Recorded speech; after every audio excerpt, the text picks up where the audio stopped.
Hello, magandang gabi sa inyo lahat. Magandang gabi. Shoutout muna tayo, no? Shoutout. So, ang magpapa-shoutout muna ay yung nagpasa na itong video na to, si Sernel Parani, no? Yung ating topic. Pero do sa mga nag-comments, Sir Jojo Gilas, hello. Ma'am Dana Aspi. Dan Aspi. Shout out. Watching from Sister na de Latina, Italy. Sir Miming, hello. Sir Jeffrey de Guzman. Ma'am Lynn Sudo, hello. Napaka-cold daw. Giniginaw ka ba, ma'am? Diba? Ma'am Lynn Sudo, shout out sa inyo. Glad to have you back. Sir Rayman Reyes, hello.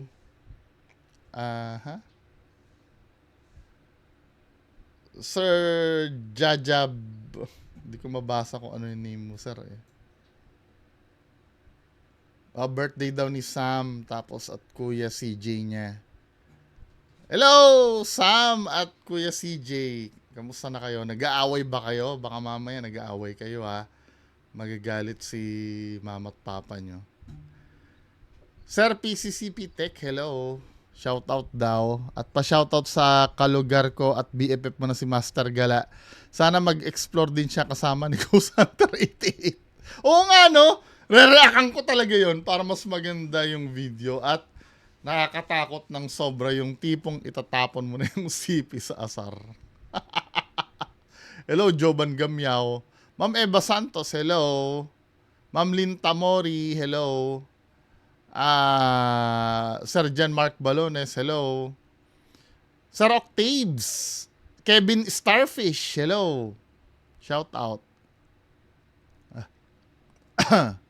Sir Ronald Rinadel, tama ba ako?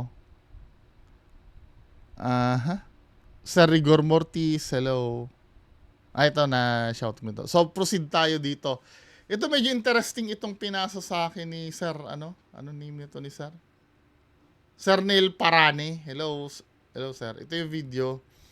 Yung sa yung multo sa SM, ito, bias ako dito eh. Bias talaga ako dito sa multo sa SM na to. Kahit anong sabihin nyo. Kasi, isa ito sa... isa ito sa hinahanapan ko pa rin ng sagot. Diba? Play nga natin, excited na ako. Dito sa video ni Sir Crips. Ito ay in-upload kailan? 11 days ago, no? Matagal-tagal na rin. Lita natin na konti, baka mamaya mayari tayo.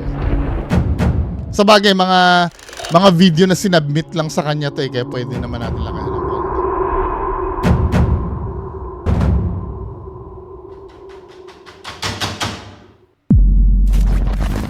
Yan o, footprint sa SM. Sabi sa inyo eh, hindi lang talaga dun sa lugar ko naranasan yan eh. Lahat ng mall may ganyan. Yung footprint na yan, yung putak na ng footprint na yan. Paano ba masusolve yung mystery na yan? Diba? Ipinadala naman sa atin ng isa sa ating mga viewers na tumangging magpakilala. At mula naman ito sa isang Pinoy na TikTok user na nagngangalang Ryan Bugayong. Kuha ang videong ito sa loob ng isang SM branch noong 2023. Isang gabi matapos na mapansin ng mga guard ang animoy mga bakas ng paa ng tila isang tao na pumasok sa loob ng isa sa mga establishmento. Tingnan natin ha. Kung nakaapak yan, medyo yung compelling. Pero pag nakasapatos, medyo tingnan natin.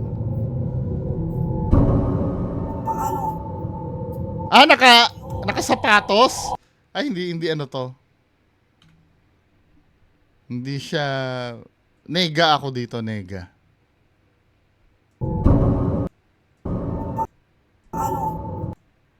Sapatos yan, min eh. Sapatos to eh.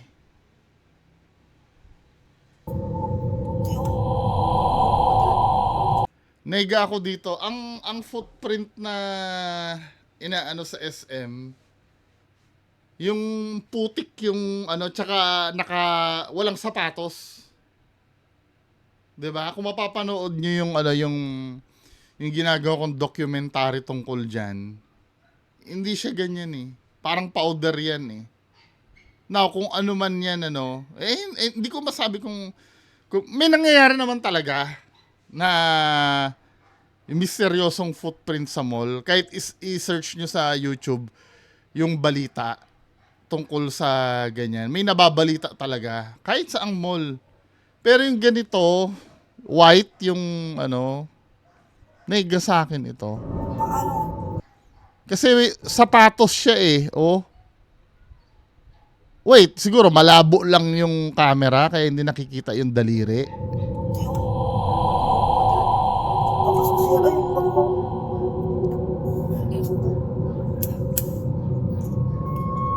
Nakalak yun, di ba? Restaurant yun, di ba? Linan. Jayco Restaurant. Ay, donut? Wala man pabalik na puro pa punta na. Tinutupan mo siya lang.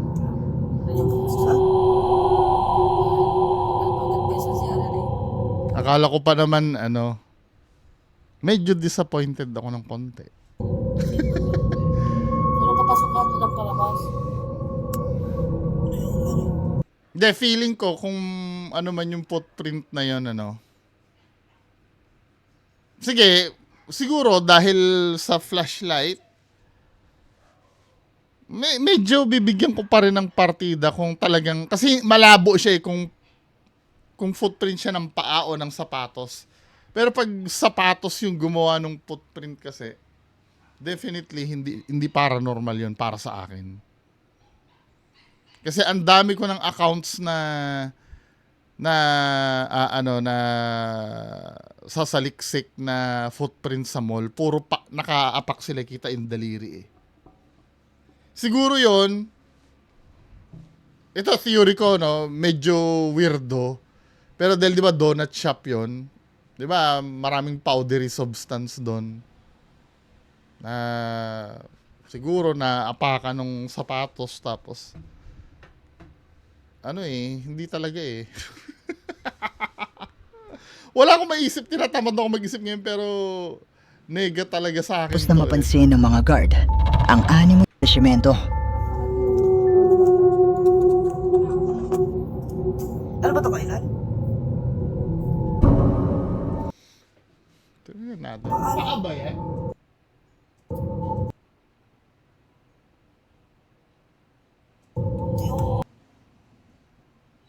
Tsaka, yung footprint sometimes hindi siya pair eh. Yung mga legit na footprint na mysterious, hindi siya pair eh. Minsan isa lang siya. Ito parang kumpleto eh. Anyway, move on na tayo dyan. No? Ay naroon lang ito sa loob. Move on na tayo. Naniniwala sila na posibleng isang multo ang may gawa ng mga bakas ng paa na ito. Lalo pat nakalak na di umano ang establishmento nung mga oras na ito. Sapatos yata siya eh. Tao na makapasok dito. Pero posible nga kaya na isang multo ang may gawa ng bakas na ito. Pero ganito, no? Bibigyan ko siya ng partida if mapapatunayan niya, dinaanan nila ng una yan, walang footprint. Then, nung susunod na daan nila may footprint na, how'd you know na wala yon? Kasi nagki-clearing ito mga to siguro eh. Or nagro-ronda. How'd you know na biglang lumitaw yun doon, nasarado yung pinto? Na-check nyo ba yan before? Kung ma-check nyo, sige, pwede. No?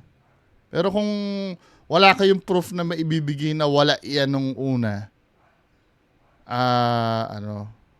medyo malabo yata. Pero sinasabi ko sa inyo, pinapangunahan ko na ngayon, pag footprint na nagiging bias talaga ako. Bias talaga ako sa footprint. Kasi kahit ako naranasan ko yun eh.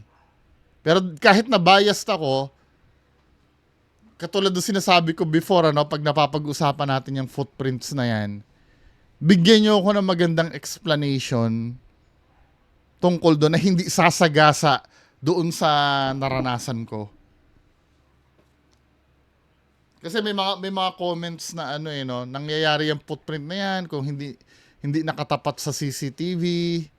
Nangyayari yung footprint na baka empleyado lang niya na nagpa-prank. Kung empleyado nagpa-prank yun, ano yun, nakakapag-isip na mag-prank sa lahat ng mall? Well, pwede naman, ano, kung nagtitrend. Nung time na yun, wala pang social media na katulad ng kasing active ngayon eh. May Facebook na dati, pero hindi siya masyadong...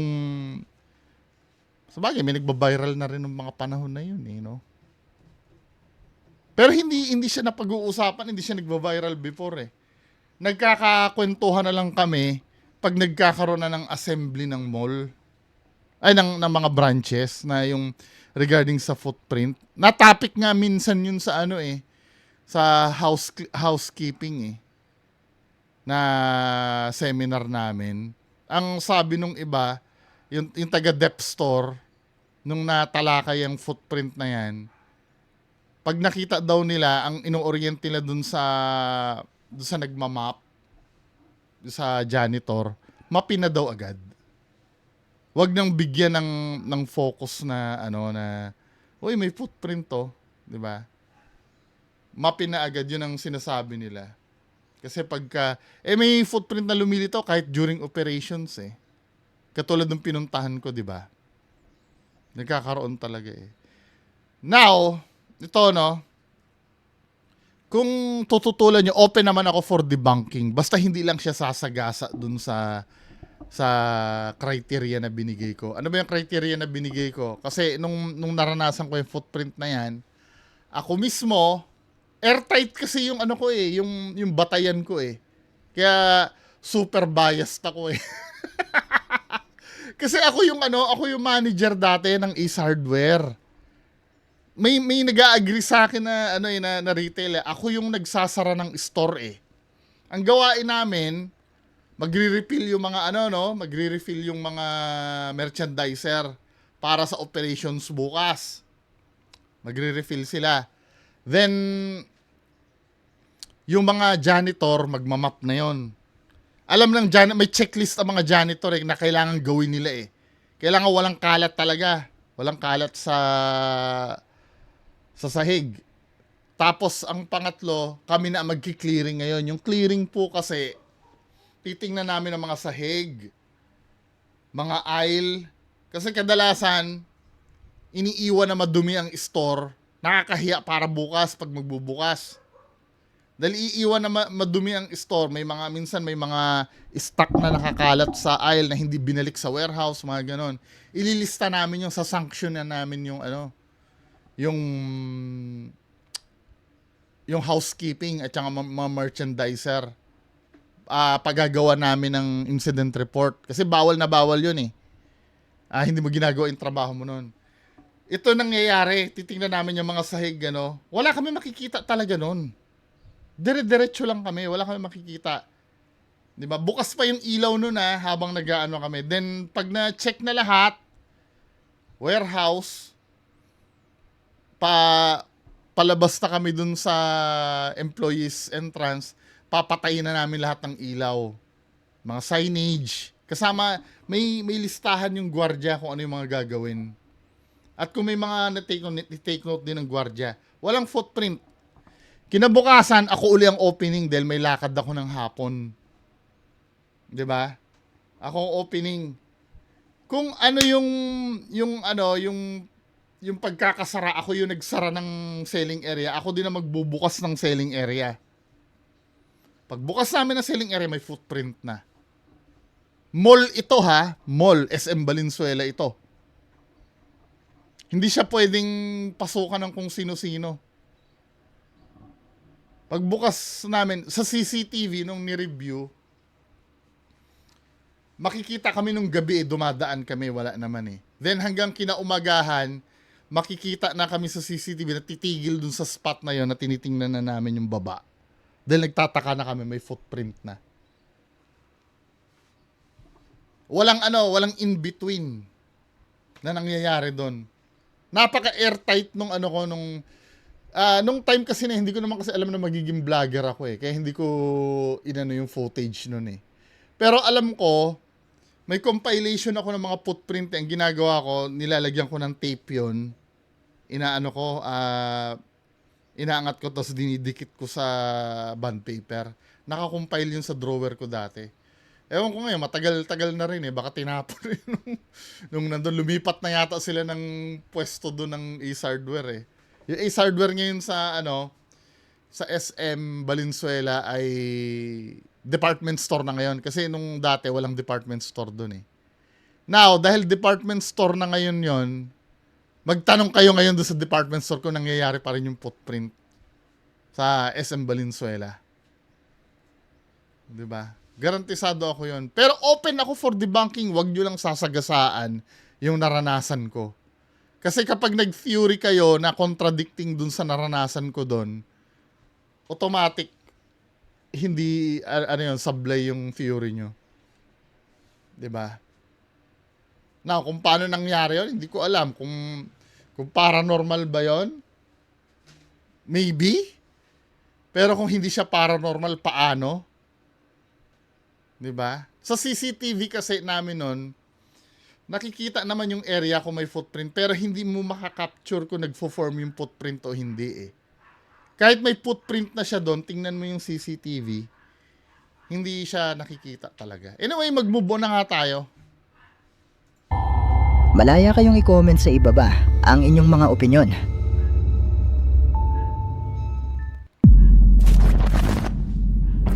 Ang bidyong ito ay ipinadala naman sa atin ng isa sa ating mga viewers na si RC.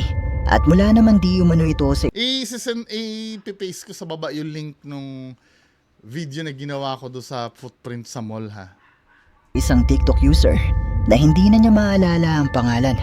Pero ayon sa kwento nito ay habang siya ay nasa loob ng isang gubat sa Malaysia, ay nakarinig siya ng isang malakas na tunog na hindi pamilyar sa kanya at naisipan niyang hanapin kung ano ang lumilikha nito. Pero nagulat nga siya sa kanyang nakita na nagawa niyang makuhanan sa bidyong ito.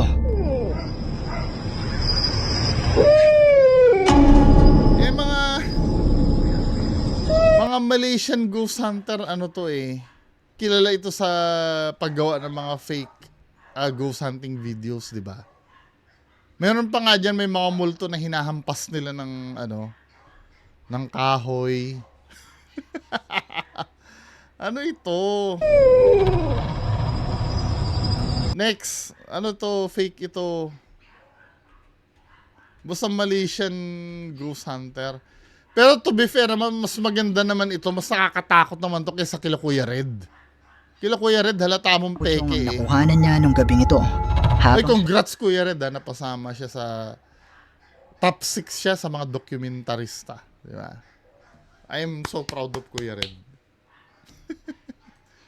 Siya ay nasa loob ng gubat. Pero katulad pa rin ng palagi kong sinasabi, nasa inyo na kung maniniwala ba kayo o hindi. Ito sa kanyang TikTok nilang account tungkol sa kanilang mga nakapangingilabot na karanasan. Pilipinas ba? Video sa kanyang TikTok account na nagngangalang Amoroso ang nagbabahagi ng mga video sa kanyang TikTok account tungkol sa kanilang mga nakapangingilabot na karanasan sa loob ng kanilang tahanan na ginagambala di umano ng isang witch o bruha. Narito ang mga video na kanyang ibinahagi. Hindi, yung tinutukoy ba na witch or bruha, di ba mangkukulam lang yun? Tao yun, di ba? O iba ang version nila sa Mexico? Ang spiritual ba ang bruha or witch sa Mexico? Kasi sa atin yun pag witch, di ba mangkukulam lang yun? Tao yun. Estoy jugando Xbox.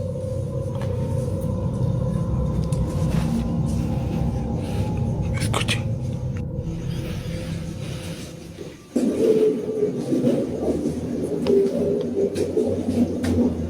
Kadalasan Mexico din gumagawa ng ganyan. Ano yan? Ano yung nakita? I-brighten nga natin. Wait lang Filter. Ano yung nakita?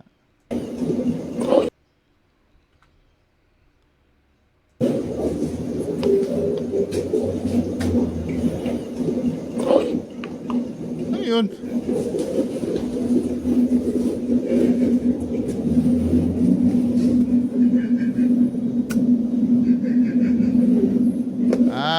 May umiilaw ba? Yun ba?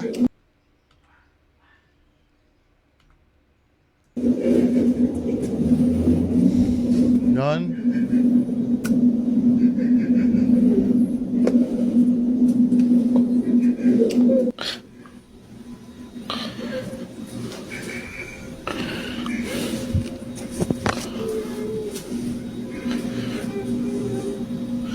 ¿Qué es eso?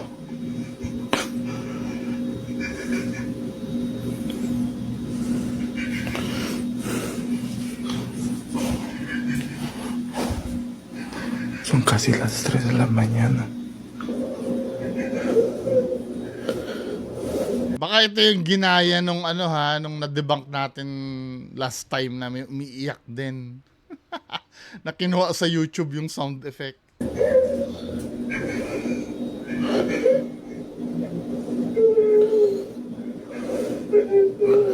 Hay alguien allá afuera.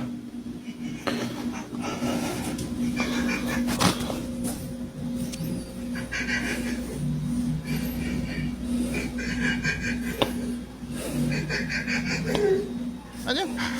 Gumaganon.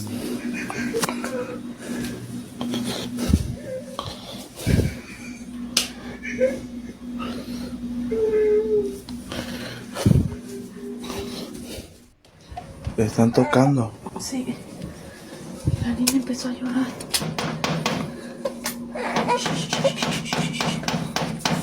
Ya no haga mucho ruido para ver quién es. No prenda. Wala ba silang pwedeng tawagan na pulis kaysa mag-video siya? Na sabihin sa pulis, pangalawang gabi na yan ha. Dapat ano nandiyan si General Torre, di ba? 5 minutes lang may Está bien inquieta, ¿verdad? Sí. Ya son casi las 3 de la mañana.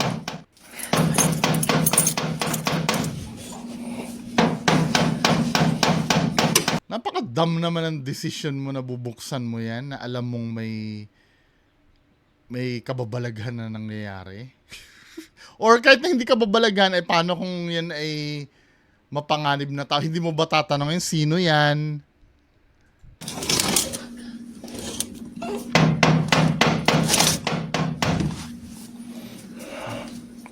No se ve. Voy a abrir, bro.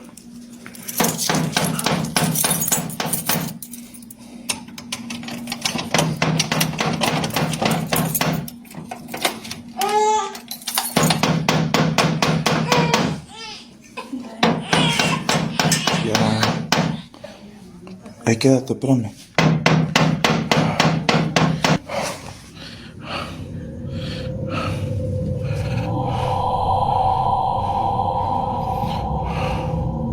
Ano to, masyadong masyadong too good to be true. No hay nada. Napatunayan kung peke, hindi. Pero sobrang too good to be true ng video.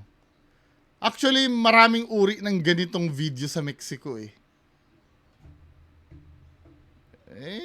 kayo kung maniniwala kayo, no? Masyado na siyang common kasi. Kahit sa Nooks Top 5 nakakapanood na ako ng mga ganito. Nung unang napapanood ko, natatakot-takot pa ako. Pero later on, di ba, parang napapansin ko too good to be true na yung mga ganito. Yung magbi-video-video sa bahay. Kung palagi kayong nanonood sa mga videos ni Nooks Top 5, ano to pwede ito yung isa ito sa mga yun Forward na natin. Pagkatok ng mistulang isang tao mula sa labas ng kanilang tahanan. Pero na naroon. Pero makalipas ang ilang araw ay meron ng nahagip na kakaiba, ang CCTV ng kanilang bahay. Sí, mira, quiero que observes bien este video y me digas qué te parece. Puede ser cualquier cosa, pudo ser una persona Observa los movimientos de mi hija de 4 meses. Miren, ahí está observando, ahí se asomó. Vean eso. Vean lo extraño. Oh, nasa na yung lalaki nung time na yan? Yan na, nandiyan na siya sa labas. Wala eh. El color de piel que tiene, eso vean. Y mi hija ahí está alterada y si se dan cuenta, no deja de mirar hacia el portón. Vean, mi hija está You see, my mirando. daughter is looking. Ahí se volteó y eso. Paano mo na lamang him? Bruha eh. Him daw. Looking at him. Paano mo na lamang him yun? Se desvaneció. Kuhang ito ng kanilang CCTV. Makikita mula sa labas ng kanilang gate ang paglitaw ng imahe ng 61 tao na sumisilip sa kanyang anak at asawa. Ano to? Shopee mask. Anyway, diretso. Hindi siya convincing.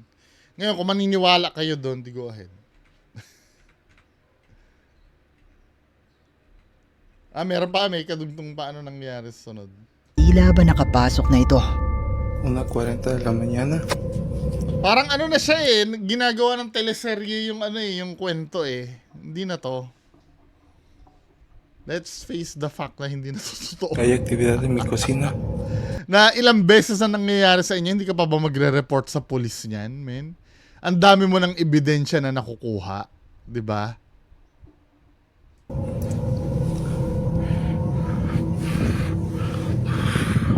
Kasi unang titingnan mo dyan, ano yan eh, parang hinaharas ka na yan eh. Ka-report na sa police yan eh.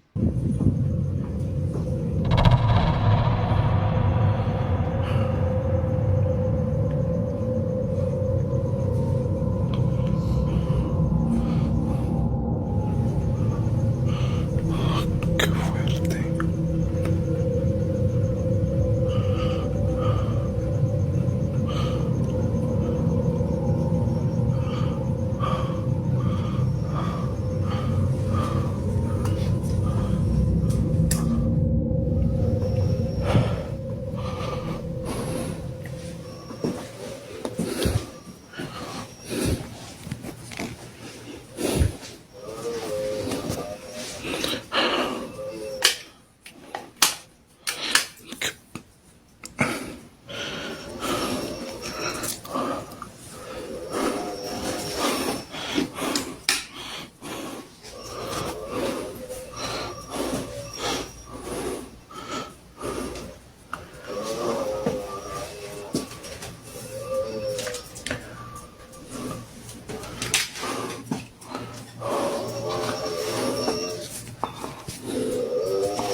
Tama na! Tapusin na. Sige, tapusin na nga natin. Nilalagyan ko color correction para makita natin mabuti eh.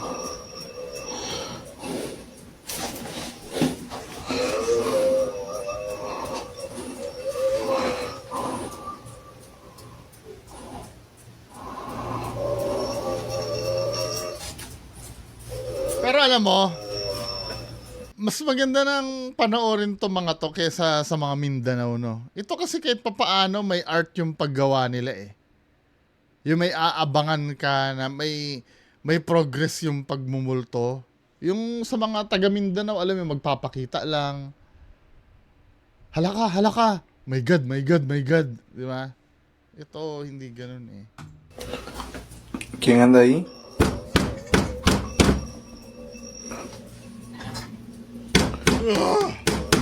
¿Quién es?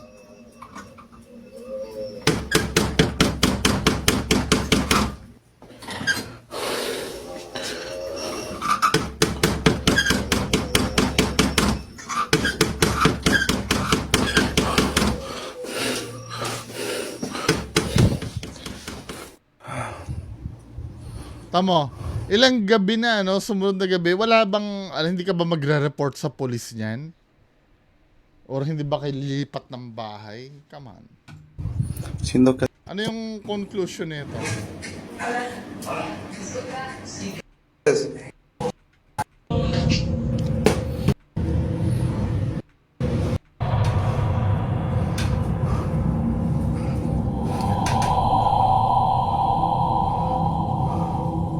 fair ha, hindi ko makita yung Sea reason lo kung que seas, bakit no perteneces aquí. kung bakit. No sé qué quieres. Vete de aquí, por favor.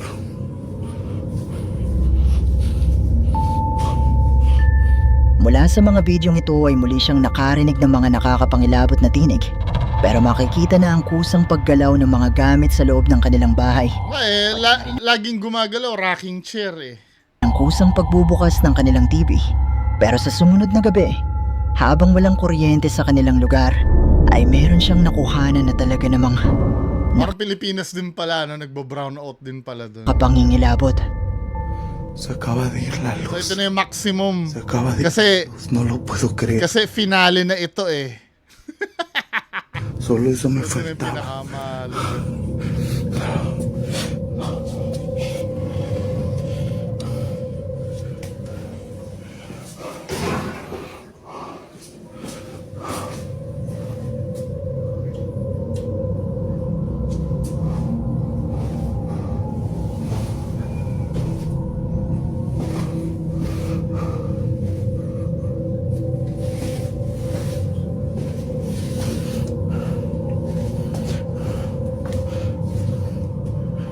Kunin nga natin ulit yung filter.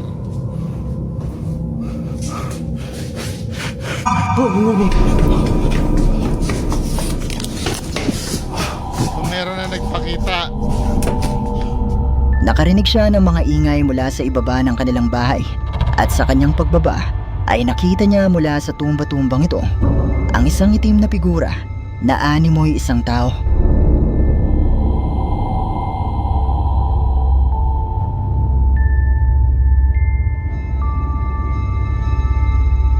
At ano ha, nung time na nakita niya yan, wala yung asawa niya, no?